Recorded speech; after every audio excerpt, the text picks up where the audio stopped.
नमस्कार, मैं डॉक्टर रेणु कुमारी आज के इस वीडियो में आप सबका स्वागत करती हूँ। आज हम रुचिरा भाग 3 कक्षा 8 का पंचदशः पाठः प्रहेलिकाः का अध्ययन करेंगे। पाठ प्रारंभ करने से पहले मेरा निवेदन है कि जो नए लोग इस वीडियो से जुड़े हैं कृपया मेरे चैनल को सब्सक्राइब करना ना भूलें। पहेलियाँ मनोरंजन की प्राचीन विधा हैं। ये प्रायः विश्व की सारी भाषाओं में उपलब्ध हैं। संस्कृत के कवियों ने इस परंपरा को अत्यंत समृद्ध किया है। पहेलियाँ जहाँ हमें आनंद देती हैं वहीं सूझबूझ और की हमारी मानसिक व बौद्धिक प्रक्रिया को तेज बनाती हैं। इस पाठ में संस्कृत पहेलिका बूझने की परंपरा के कुछ रोचक उदाहरण प्रस्तुत किए गए हैं।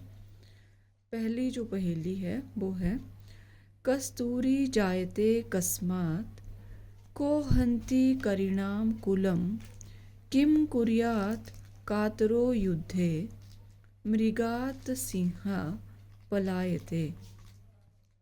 इसका अन्वय है कस्तूरी कस्मात् जायते करिणाम कुलम को हन्ति कातरः युद्धे किम कुर्यात् मृगात् सिंहा पलायते। अर्थात कस्तूरी कस्मात् जायते, इसका अर्थ है कस्तूरी किससे या कहाँ से उत्पन्न होती है। कस्तूरी कहाँ से उत्पन्न होती है। करिणाम कुलम को हन्ति, हाथियों के कुल को कौन मारता है। कातरः युद्धे किम कुर्यात्, कायर व्यक्ति युद्ध में क्या करता है। मृगात् सिंह पलायते, हिरण से शेर भाग जाता है। तो ये तो है सिंपल भाषा में इस पहेली का अर्थ, जो संस्कृत में पहेली बताई गई है उसका अर्थ बताया है। अब पहेली का उत्तर क्या है वो समझते हैं। तो एक बार पुनः हम ये पहेली देखते हैं कि जो पहेली हमने पढ़ी कस्तूरी जायते कस्मात् को हन्ति करिणाम कुलम किम कुर्यात् कातरो युद्धे, इसमें जो अंतिम लाइन है मृगात् सिंह पलायते, यह इन तीनों प्रश्नों का उत्तर है। ये जो तीन पहेलियाँ पूछी हैं इनका उत्तर इस अंतिम लाइन में है। तो जैसे कस्तूरी जायते कस्मात्, कस्तूरी किससे उत्पन्न होती है। मृगात्, हिरण से। को हन्ति करिणाम कुलम, हाथियों के कुल को कौन समाप्त करता है। सिंह, शेर।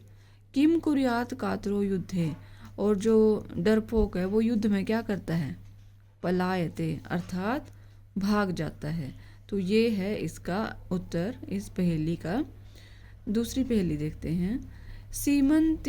सीमंतिनीषु का शांता राजा को अभूत गुणोत्तमः विद्वद्भिः का सदा वन्द्या अत्रैव उक्तं न बुध्यते। इसका अर्थ समझ लेते हैं पहले। सीमंतिनीषु शांता का गुणोत्तमः राजा कः अभूत् विद्वद्भिः सदा का वन्द्या अत्रैव उक्तं न बुध्यते। ये इसका अर्थ है। तो अर्थ समझते हैं कि सीमंतिनीषु शांता का, सीमंतिनीषु अर्थात नारियों में शांता का सबसे शांत कौन है। गुणोत्तमः राजा कः अभूत्, सबसे गुणवान राजा कौन हुआ। विद्युत भी सदा का वन्द्या, विद्वानों द्वारा कौन वंदनीय है। तो अंत में लिखा अत्रैव उक्तम न बुध्यते, कि उत्तर यही बताया गया है। न बुध्यते, समझा नहीं जा रहा कि इसमें ही जो प्रश्न पूछे इन्हीं में ही उत्तर है, परंतु समझा नहीं जा रहा है। तो आइए हम कोशिश करते हैं। अब पहली लाइन देखते हैं दूसरे पहेली की। सीमंतिनीषु का शांता, सीमंतिनीषु का शांता, इसमें जो सी है पहला अक्षर और जो लास्ट अक्षर इसी लाइन का अंतिम अक्षर है, अगर इनको मिला दें तो क्या बनेगा। सीता, सीता बन गया। तो उत्तर क्या हो गया कि सीमंतिनीषु का शांता, कि नारियों में शांत कौन है, वो है सीता। राजा को अभूत गुणोत्तमः, कि सबसे गुणवान राजा कौन हुआ। तो यहाँ पर राजा का पहला जो अक्षर है पद रा और अंतिम यहाँ का मह, तो क्या बन गया, रामः। तो इसका उत्तर क्या हुआ कि सब राजाओं में श्रेष्ठ कौन है, राम। विद्वद् भी का सदा बंद्यः, विद्वानों के द्वारा कौन बंदनीय है। तो यहाँ पहला अक्षर है वी और अंतिम है द्या, तो क्या बन गया, विद्या।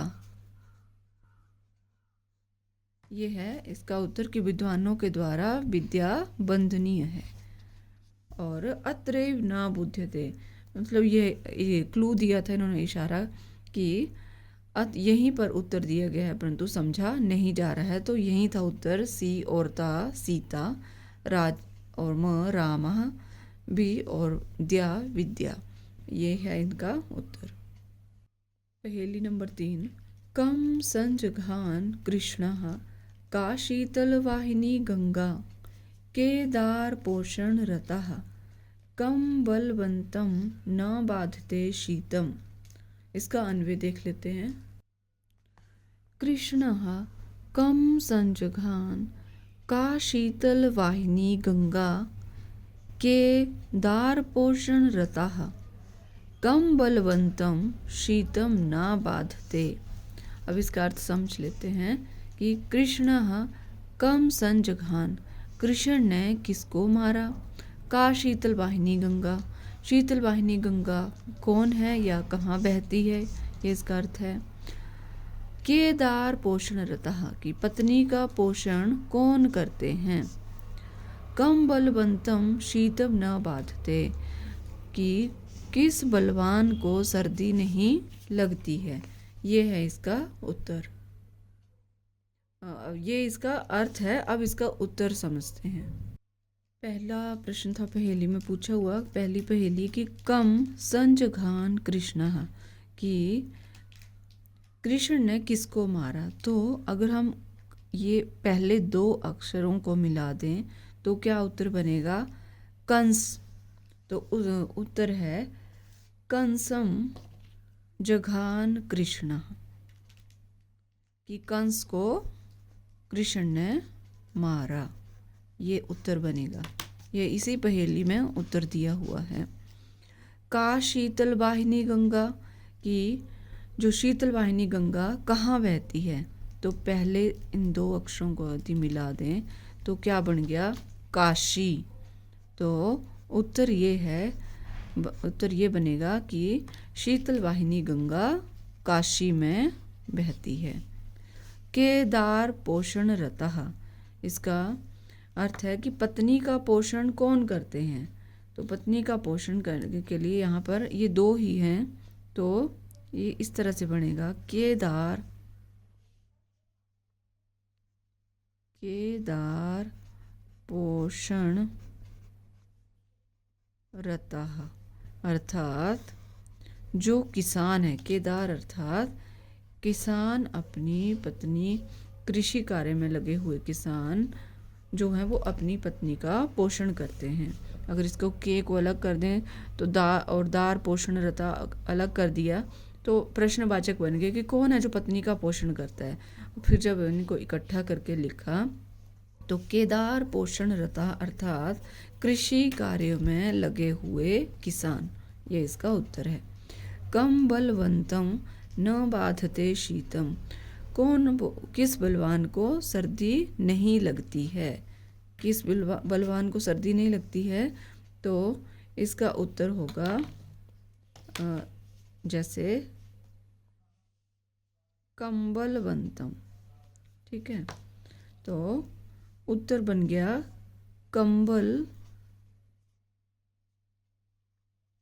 कंबलवंतम, अर्थात जो क्या है, कंबल लेकर कंबल को लेके सोता है उससे सर्दी दूर भागती है।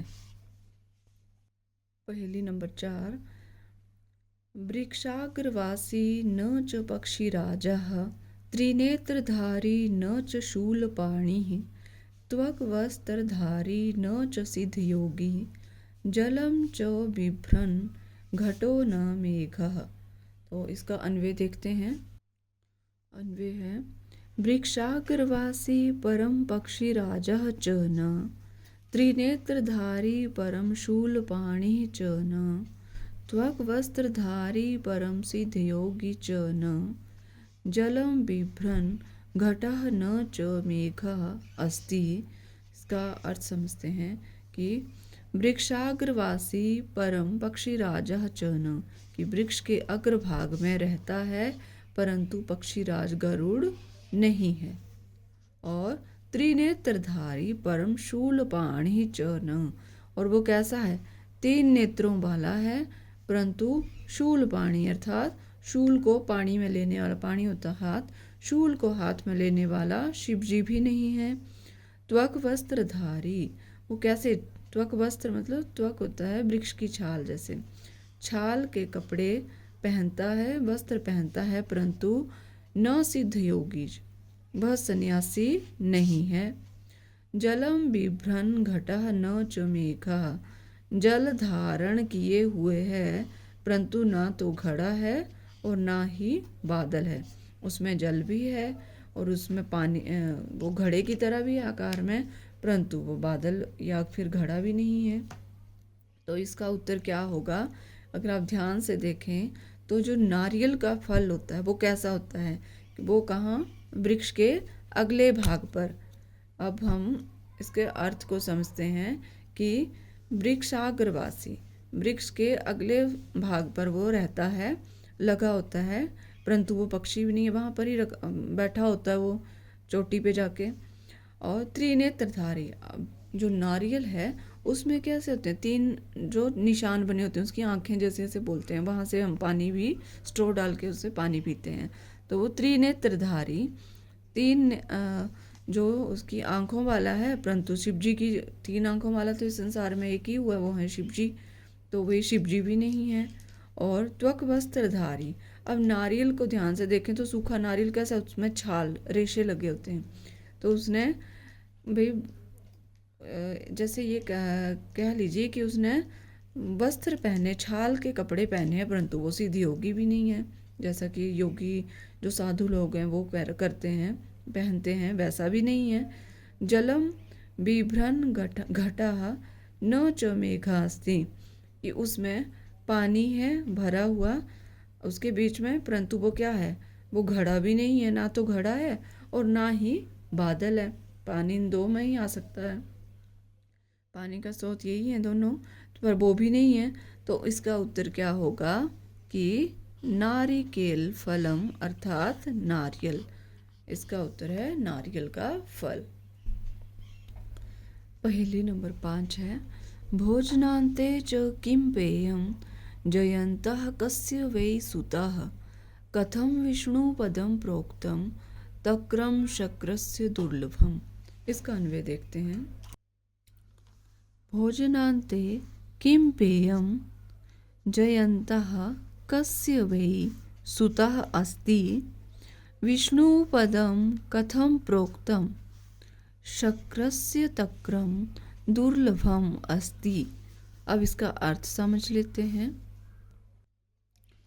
भोजन के बाद क्या पीना चाहिए, जयंत किसका पुत्र है, स्वर्ग को कैसा कहा गया या बताया गया है, छाछ इंद्र का दुर्लभ है।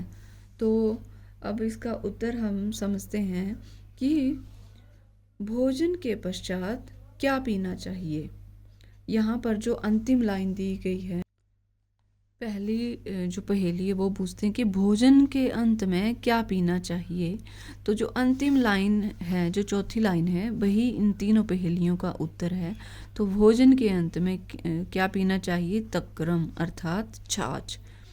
जयंतः कस्य वै सुतः, जयंत किसका पुत्र है, इंद्र का। तो इंद्र को क्या कहा गया है, शक्रस्य अर्थात इंद्र का पुत्र जयंत है, ये इसका उत्तर है। कथम विष्णु पदम प्रोक्तम, और जो स्वर्ग है वो कैसा कहा गया है, दुर्लभम अर्थात कठिनाई से प्राप्त होने वाला कहा गया है। तो स्पष्ट हो गया कि भोजन के अंत में क्या पीना चाहिए। भोजनांते किम पेयम तक्रम जयंतः कस्य वै सुतः शक्रस्य। और कथम विष्णु पदम प्रोक्तम दुर्लभम, ये है इसका उत्तर। ये थी हमारी 5 पहेलियाँ जिनको हमने समझा। आइए अब इसके शब्दार्थ देखते हैं। विद्यार्थी इनका अध्ययन अवश्य करें, इससे पाठ को समझने में आसानी होगी। अब है अभ्यास। प्रश्न नंबर 1, श्लोकांशेषु रिक्स्थानानि पूरयत। श्लोक के अंशों को जो है अंशों से रिक्त स्थान की पूर्ति करें। जो पाठ में आया हुआ है उसके आधार पर हमने रिक्त स्थान की पूर्ति करनी है। तो क सीमंतिनीषु का शांता राजा को अभूत गुणोत्तमः, अर्थात कि नारियों में शांत कौन है और सबसे उत्तम राजा, गुणवान राजा कौन हुआ। ख कम संजघान कृष्णः का शीतल वाहिनी गंगा, कि कृष्ण ने किसे मारा और शीतल वाहिनी गंगा कौन है। ग केदार पोषण रताः कम बलवंतम न बाधते शीतम, कि पत्नी के पोषण में कौन लगा होता है और किस बलवान को ठंड नहीं लगती है। घ वृक्षाग्रवासी न च पक्षीराजः त्रिनेत्रधारी न च शूलपाणि, कि वृक्षाग्रवासी वृक्ष के आगे जो बैठा होता है वो कौन है, न वो पक्षीराज नहीं है और ना ही त्रिनेत्रधारी शिव जी हैं, जो त्रिशूल को धारण करने वाले शिव जी भी नहीं है।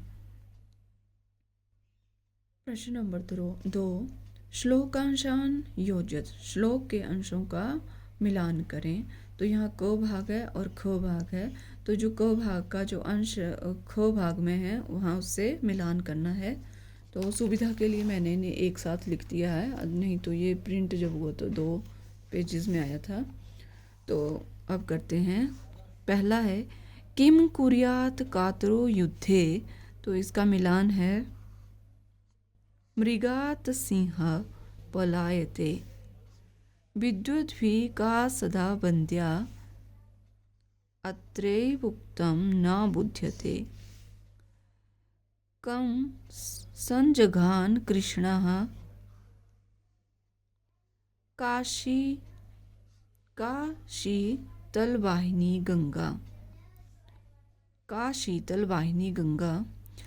और कथम विष्णु पदम प्रोक्तम, इसका मिलान है तक्रम शक्रस्य दुर्लभम। ठीक है, हाईलाइट करने के चक्कर में कई बार पढ़ने में गड़बड़ हो जाता है, तो कृपया उसके लिए क्षमा करें और भावना को समझें। प्रश्न नंबर 3, उपयुक्त कथनानां समक्षम आम अनुपयुक्त कथनानां समक्षम न इति लिखत, कि उपयुक्त कथन के सामने आम अर्थात हाँ और अनुपयुक्त जो गलत कथन है उसके सामने न ऐसा लिखें। यथा उदाहरण में दिया है, सिंहा करिणाम कुलम हंति, शेर हाथियों के कुल को मार देता है। आम, हाँ ये ठीक है।